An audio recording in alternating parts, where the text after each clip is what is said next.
bon natanguye nkundana n'umwana wiwe yes urumva nakundana n'umwana wiwe afite 22 ans umengo yes urumva namusumba gatonya umwana wiwe twarakundanye igihe kitari gito umukobwa yitwa Nelly rero mu nyuma baza kunshira muri groupe ya famille mere wa Nelly ari we chéri wanje muri no mwanya bon bivanye n'ibintu byagiye biraba entre yacu dusanga twakundanye nakundanye urumva byabaye ngombwa ko mpebana n'umwana kubw'ama commentaire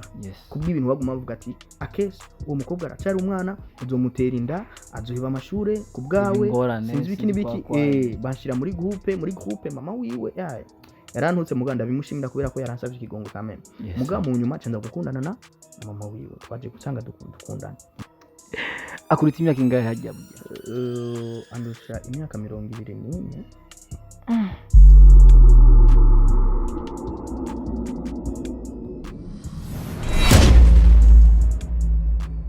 mbanje kuramutsa cyane bakunzi ba Ashali TV kuri micro mukaba na Prince inyuma kamera mukaba na Kante ama tutibagiye mugire subscribe ngaho share na comment kuri channel yacu Ashali TV ama turafise umutumire wacu n'usu wundi ni Akes Dani Akes ni gute ni sawa ko tari hejeje riheze rikwize bien shobora kuba nabyibagiye ariko urashobora kugibutsa abakunzi bawe naco bazovyumva no mu ndirimbo zanje tuse c'est simple nubwo nakunda kwimvuga mu ndirimbo bwa bose bazovyumva Akes Dani ni impore meze neza safi amara ka video nabonye mu mwanya aka video nakakera ukuntu ni Akes wa kera donc akiririmba umuziki akiri umwana donc nakabonye kuri kakure muri my record video cyane yari video nasa Akes akora kwita hip hop jera bon natango ndirimo muri eglise mugabo mu nyuma ninje mu bya musique secular mu ngo bavyita mani bese cyane profane cyane nashike muri rap c'est vrai narakoze rap igihe kitari gitoya ariko right now ndi mu R&B kandi aririmba bien kameme Akes wafise gisasu gishasha agiye gusohora indirimbo manazifise ni nyinshi mugabo kuvuga ngo gahunda yo gusohora indirimbo kugira no mwanya ntayo ndafata ariko anytime ndashobora kuyifata kubera ko hari ibintu bimwe ndiko ndabona bishobora gutuma ndekura indirimbo kandi nandika indirimbo nkaca ndayirimba nkayirakura Akes Dani ni umwe ariko training ku marazo social bivuga yuko Akes Dani afise umukunzi we mushasha uyo mukunzi sundi ngo numukunza mu ruti imyaka sinzi ko ivyo bintu baba bavyumvise oya so kuvuga ngo navyumvise niko biri niko biri kubera iki Akes mbaye wa mbere kabaje mbaye wa mbere sinizere yuko kandi atakusaririmba oya umwe afise uburenganzira bwibiwe niki cyo cyatumye Akes nka Akes kugira ashoye gukora donc sinzi uko no bivuga nacurumva aho sinzi ukuntu novyishura akurita imyaka ingahe hajya andusha imyaka 21 kuri wewe ubona ko ari mike cyane nubwo basunze imyaka 50 exifi gusa ko twakundanye mbega nakubaje ntabakundana n'ibisigo bashobora kuba bariho ni apana barashobora bariho ugasanga yikundana n'ibisigo rero Akes ko akundana n'umuntu abantu nta kintu na kimwe uzokora abantu baburi commentaire nta narimwe commentaire abantu bama bazifishe toujours koza akantu bon natanguye nkundana n'umwana wiwe urumva nakundana n'umwana wiwe afite 22 ans umengo urumva namusumba gatonya umwana wiwe twarakundanye igihe kitari gito umukobwa yitwa Nelly rero mu nyuma baza kunshira muri groupe ya famille mere wa Nelly ari we chéri wanje muri no mwanya bon bivanye n'ibintu byagiye biraba entre yacu dusanga twakundanye nakundanye urumva byabaye ngombwa ko mpebana n'umwana kubw'ama commentaire kubw'ibintu baguma bavuga ati Akes uwo mukobwa aracari umwana uzomutera inda azohiba amashure kubgawe sinzi biki nibiki banshira muri groupe mama wiwe yarantutse muganda bimushimira kubera ko yaransavye ikigongo kameme muga mu nyuma cyanza gukundana na mama wiwe twaje gusanga dukundana urumva rero naho nyene commentaire naho batinya ko nzomutera inda naho nyene commentaire zirabaye ugerageje kuraba mu rukundo wari ufitanye n'umwana wiwe n'urukundo ufise muri uwo mwanya na mama wiwe niki kintu ubona yuko je Akes hari ikintu namaze kungura cyangwa ikintu namaze kubona kiruta donc pase yiwanje na kubuki wanje hariho different nini cyane cyane umumama arakuze byose byarahiza yarabiciye iko mbali lakini ndugu yangu inoma nakushukuru sana mpenzi wangu unavyonipenda mu by'ukuri nari maze gukundana mugabo sheri wanje muri uno mwanya respect bakunzi wa Ashali TV nkuko mubyumva ni Akesda nakundana n'umukobwa muruti imyaka 24 ni rongumu abafazi wa Akesda ni noma Akesi nuvuga umengo uri umuhungu yiyemera vraiment na problem gusa byabose kuri nama complexe mfite je ibintu byose ndabifata habuze iki kugira mariage ibe canke ko iki mutadutumira mu rubanza rwanjye mariage bonje ni waza ko utabikurikiranye cyane mariage ni tariki arasohotse ya save the date ni 28 zo ku kwezi akaba ari nawo umunsi je navukiye ko nuko urumva invitation nazo ntitwoze kwizisinze mu ko biri kose ariko kimwe cyoco nk'abantu dusanzwe tuhuriye muri entertainment nk'abantu basanzwe bakunda cyangwa bakurikirana ibikorwa byacu bose barahawe ikaze muri ubwo bwe ukirageje kuraba Akesdani kuri TV wawe haguma haboneka ibintu bigiye bitandukanye by'abantu bariko barashwana ibibakubitana eske wewe nka CEO wa Wakalight TV uyivuga ku iki abantu gukubitana gushwana arabaririmbyi cyane ubwo basaba arabaririmbyi so bwa mbere bibaye bavyumva byamye niji umaze kwandika ikibazo numvuga ko ari ikibazo cyiza jewe donc angry fatamwe ibintu itandukanye n'abandi bantu bose baba YouTuber nuko kandi nkibaza ko ari nayo mpamvu Wakalight TV gushikuno mwanya gushikuno izindi ziraza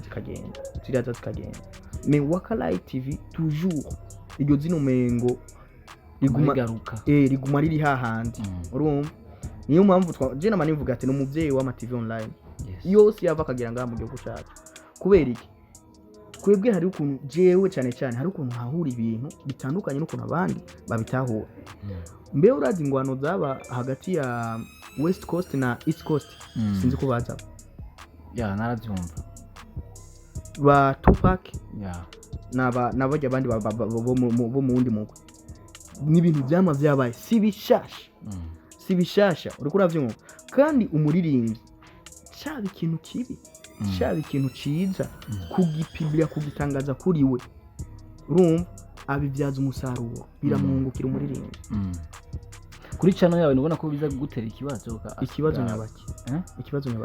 umuntu ashobora kuraba interview akabona abantu bako barashwana ashobora kubifata uko we avyumva ahubwo iyo abarundi bakubwira ati umwana w'ubwenge heraheje yumvira mu nduru iyo abarundi kujya kugwana byo mu hicigo sinzi ko tutahura ibintu iyo abarundi muntu uri umuririmbyi kujya kugwana ubonye abandi baririmbyi bariko baragwana biguha icigwa kuko urabona ico bapfuye urumva uramenye ati ibintu byatanguriye hehe bihereye hehe ni akarorero ka hafi uno munsi dufite umuririmbyi mushasha muri entertainment navuga yuko avuruze muri entertainment aravuruze Bel Chris namukoresha ibiganiro abantu bose bakomeye induru abandi bose baramwemye ibiganiro none umunsi muguma mumwiruka inyuma dukora ikiganiro uriko urabibona bavuga ati ibyo bintu kuri Wakalight TV mushira ko sinzi biki nivyo uburofa unabwenga afise ngo ko kagugu me uno munsi ari parmi y'abantu bakurikirana muri entertainment nka mu Burundi urwavyo yaramaze kubaka izina ubu unyakoze n'igikorwa cyo nticijana ko nyene abantu baraza bakavuga ati respect rero tumenye yuko abantu tureke kwama namenye no cyane ko nafana bitutse tureke ko batuyumvira positive magusa uri mu bamwe uri gutuma abapeti benshi bakora ibintu byiza baba abastari mu gihugu cyacu bijyanye na Wakalight TV Wakalight TV yatunze abantu benshi tugerageje kuraba aba journaliste benshi baronse izina bavuye muri Wakalight ni benshi cyane twavuga era gutaraha cyangwa tukubatize n'umuvyeyi wandi ma TV online gutaraha cyangwa tukubatize ni atari kuba kizina sumufye donc novuga ko mengo yikorera ko kwanza tutaja ko yitivu korera ko ni Ashali TV yaho zikorera ko umuntu witwa Radio umenyesha makuru haraho yigeze amenyekana mugu no musi ari muri Wakalaye TV izina ngiryo ririko riragenda ririko riraduga niwe nyene bona abaririmbyi bagwanira iwiwe nibaze ko byose bizogenda neza karibu rero nawe urahawe kandi Kes bema tuvuga yuko umengo uri umustar utuma abandi bana bakiri munsi ya underground baguma batera imbere donc ni keke nobwira abandi baririmbyi cyangwa ni keke nobwira abandi bantu bafite ivyo barongoye nga mu gihugu cyacu Burundi. Bon abenshi barakunze kuvuga bati umwanya wanje ndawumara ndi kumfasha abandi n'ingufu ubushobozi y'amayide iyo bijya byose no byishira ko jewe n'ubundi umuntu ngize kure cyane gose kandi nivyo ntibabeshe nivyo nyine ko ndazi tureko kwiyumvira muri kote positive gusa aho twiyumvire ko na negative kwiba ukura byumva nka hahandi uvuga uti mureka ngende kwiba hana wiyumvira gusa yuko uza gushika ukibuga cugenda kuri kutiyumvira ko bishiwe gushika bakagufata rero gufasha bajya abandi ntituzi vyejo kandi Uburundi bwacu muri entertainment haragaragara no kubwira ati mbwira aba star 10 muri uno mwanya nyene uvuga uti aba bari on trending bamaze nk'imyaka 10 bari kuri hit ubambwira nawe kubera iki tutuguma dukora abandi bashasha bazi rega bakubwira ati ubyaye abana benshi havamwe ibisuma urumva havamwo abazi kurondera ubuzima havamwo abapoliticiye havamwo benshi ukura byumva hakavamwo abicanyi rero reka haze bajya benshi baza ntituzi ico bazogira gute bazovamwe ejo nuko Akestan bakunzi ba Ashali TV mugwe mudukurikirana mushira subscribe ku channel yacu no ku muririmbyi wacu Akestan aguma bice bigacika. Akestan niwe muririmbyi umukobwa ubona yuko Akestan je nkoranye nawe donc indirimbo yoba hiti kuruta abandi bose umukobwa twokorana umuririmbyi ngamu cyacu Burundi hiti bifatiye kuki donc umuntu mwakorana basi umuziki ukavuga mu rugendo ryo kuba ndiko ndaririmbana nawe umukobwa oya ntawe no ambeshe kuko bose sivuye ko n'abaririmbyi babikora neza barabizi ariko sinibaza yuko yoza muri studio agakora ivyo ntashaka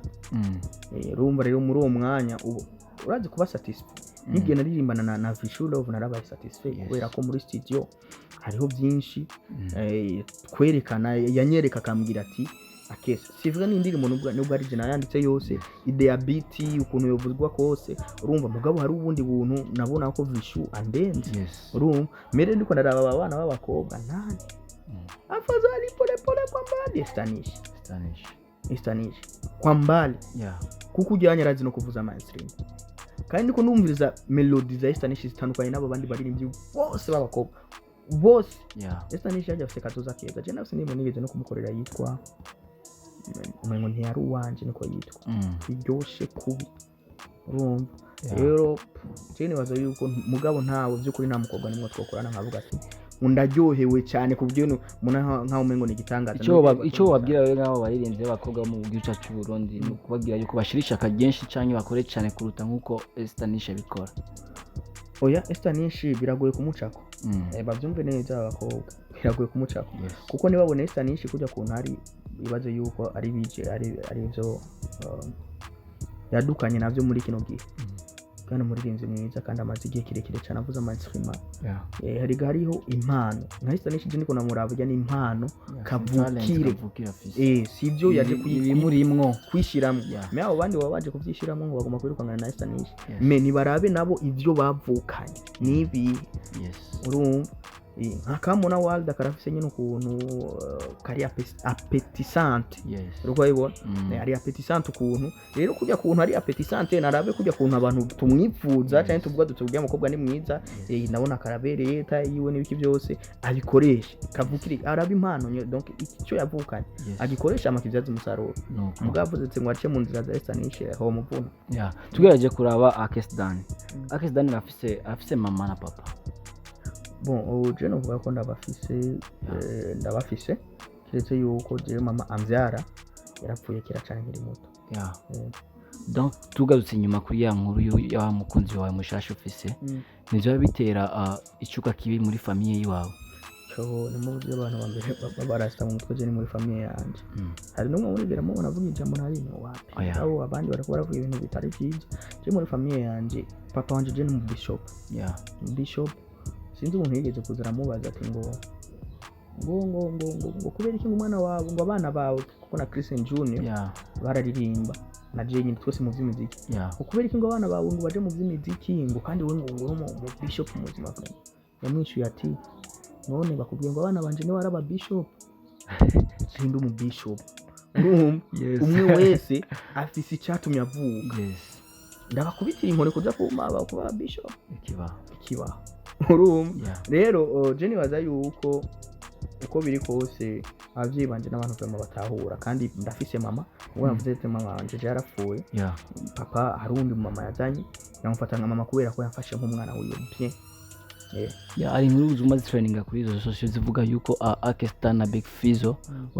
bari mu muryango umwe eske hari ico ubiziko Fizzo twarabyaze cyari musi yahera kandi arambwira ati bona ibintu byatanguye muri famille yacu hari wanyibiye iryo banga ntavyo narinzi sinzi uko ibintu by'amafamille biragoye donc ushaka gutahuza abakunzi ba Ashali TV n'abakunzi bo muziki ndondi byashobora gutanga ico kintu ivyo niko ndaza mu bintu by'amafamille biragoye hari igihe usanga hari ibintu twe tutazi hiyo byatumye tutamenya izo nkuru izo histoire mugabo ico je nashoboye kumenya nuko uwo muntu twari twicaranye ni mukuru wa papa wanje ni bamukuru wanje rero niwe yambwiye arambwira ati wewe burya umuntu kanaka nuko urumva nibyo wego ndazi ntavyo shoye kwemera kubera ko nawe atahandura atavyo barakubwiye ubwo wendo niwahura na Fizzo uzogire gute uzumubaze rero maze guhura na Fizzo ryari nabimwajije arambwira ati ngo jingo uwo muntu nari bumwaje kwanza kwa muzi uwo muntu neza baramubaza kwa muzi arambwira ati ngo jingo uwo muntu ngo ni vie wanje ngo ni papa wanje mu bintu nyene by'abavyeyi yiyonye ibikurumva ngo mama wanje ni iki ndambwira ati Fizzo uri siya ngo none ngo habaye ngo uwo muntu ngo ni biki ngo muzi he ndambwira ati je ujya ni mukuru wa papa Fizzo mwari kubona ravye muri kibanza twari turimo urumva kuko nawe yaratangaye yakomye n'induru akizi ibyo nibyo urumva cabwira na n'umutambukanyi we Edith wati ngumvise rero ngo akese bwa bundi dusangiye abavyeyi utuzava tumarana turi bamwe urumva niyo majambo ashaka kuvuga rero jinanje cyuma bingaruka mu mutwe cyaravuga ati sinovyikomezako bakunzi ba Ashali TV nkuko muvyumva Akestan arabitomoye neza mwavyumvise mwabitawe muri ya makomantere yanyu maguma mutwandikira mutubwira yuko mukene kumenya bikuru biruta uko turako turabibabwira Akestan amaze kubibabwira akajambo kanyuma Akes ku bakunzi ba Ashali TV ni bashigikire bon tutakurikirana ibiganiro byayo tuhama nawe ukore apana kuvuga ngo kuza muri Wakala TV no si bigana mbane ko navuga sometimes haba harimo nyine no gutera inkuru cyane kuryoshya ikiyago mugabo ico je nizera nuko kwisi ikintu cyacu cyose kirashoboka rero we wizeye muri Ashali TV kandi ukayishyira ku mutima n'iki amukamenya ico ukeneye icari cyo n'inzira ocamwe kugira ngo gishikire byose tubizoshoboka amen bakunzi ba Ashali TV amakuru mikro mukora kumwe na Prince inyuma kamera mkumwe na Kante ama nimwe gushosha subscribe irakenewe share na comment ciao turi pamoja sana